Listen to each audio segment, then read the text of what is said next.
Hey guys, good morning and welcome to another Monday. So it was off to the races. It's up, and away as usual. It's very reminiscent of 1999. I don't know what that means going forward, but I know what it means right now. It's another day, another rally. QQQs and Microsoft are what I want to take a look at today. Qs have been beautiful all morning, so there have been lots of good trades there. Apple Developer Conference just sank Apple, so we've got the Qs diving in sympathy with that. Pretty much everything is taking a turn right now. But I want to take a look at what we've been doing and focus on what the strategy is for the rest of the day. So let's go to the charts here. You can see this morning we had a nice move higher. And once we were up in the range, so about 11 o'clock Eastern time is when I start looking at these things. And we got up into a trading range that made for some relatively easy setups, right? So we got down to that 356.86 support level, and that gave us a couple inflections higher. And then we got lucky and we got a bigger move lower down to this 356.45 level.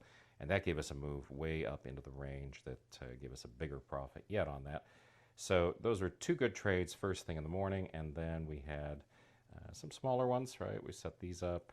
We're talking about these with my guys and, just about 20 cents each time that this came down. But you can move a lot of shares of the Qs for not a whole lot of money. It's 4-to-1 leverage intraday, so you can really make these things work for you.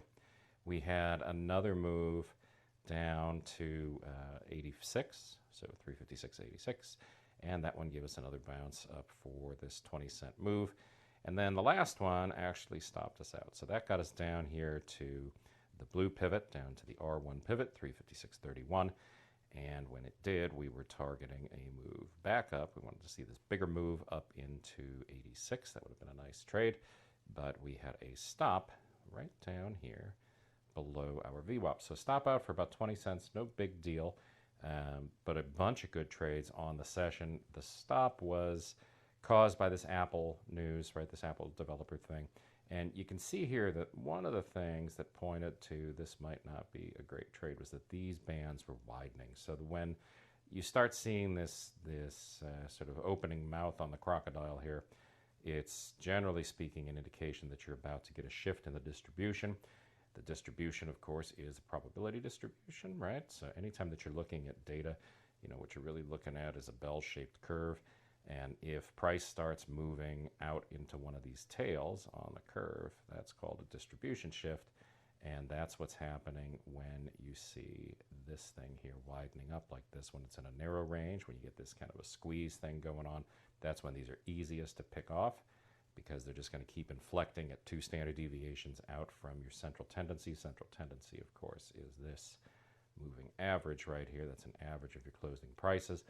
And it just tells you that when you get down to this line or you get up to this line, that the most likely thing that's going to happen is that you're going to wind up back in here somewhere. So those have been some good trades on QQQ for the session. Keep an eye for the rest of the day on the relationship between the current price, these volume by price thresholds, and of course your anchored VWAPs. Those are going to tell you sort of what's going on as the session progresses. And then yesterday, I was talking to folks about the volatility band trades because a lot of people are interested in those, and we're getting people going on those again. And you can see here that on the vol trades, on Microsoft, for example, you had some good opportunities today. And, really the trick with these, I keep telling you guys, is to wait for the setup. So it would have been profitable if you grabbed this first one, right off the opening bell.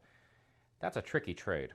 And the key to entering and exiting that for a profit is that, you first off, you need to be quick. You need to be looking at it, which is always difficult, right? Are you looking at your screen right at that moment? But the key here that said that you were going to have an inflection was that this came down into the close here on Friday and bounced right at what was going to be today's central pivot. So that gave you the opportunity for a trade with a very tight stop loss. The Friday VWAP was down in here somewhere. So you had a stop that was tight, and you had the opportunity for an opening trade. I don't really think the opening trade is the one that's easiest to wrangle, right? It's not the easiest one to figure out, generally speaking. What I like to do is wait for something that looks more like this, right, where it comes down, gets down below your entry threshold, and then make sort of a shallow move back up through. And in this case, you had the opportunity to get long on this with a 335.15 alert, right? So it came back up, got up through this pivot line from below. So you came up from the low of the day. The low of the day today was 334.66. So pretty, pretty tight in comparison to, these big moves that it was making. Earlier it came down, it found support right at the Friday volume weighted average price. And then when it gets up here, you really have the opportunity for a couple minutes of watching what's happening. So as it moved up above your trigger price at 335.30, you can see that it dipped down again. What actually happened was it came back down and it touched that pivot line, and then it closed just below our entry threshold. And that's a real shallow entry then, and that's my favorite kind of a way to get into these things. And you can see what happened afterwards. You had a move on Microsoft where you had a choice of, do I want to get long 335.30 and get out at that first target? So you'd be catching this range right here.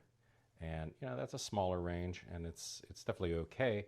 But what I like to do on these is wait and see, can we catch all three of the band sets from the trading plan? So the trading plan each night is setting up these volatility bands. And if you go back through Microsoft for the past month, what you're going to see, and there's a bunch of you who've gone on this trading plan for the month, just look at Microsoft. Just focus on one of them.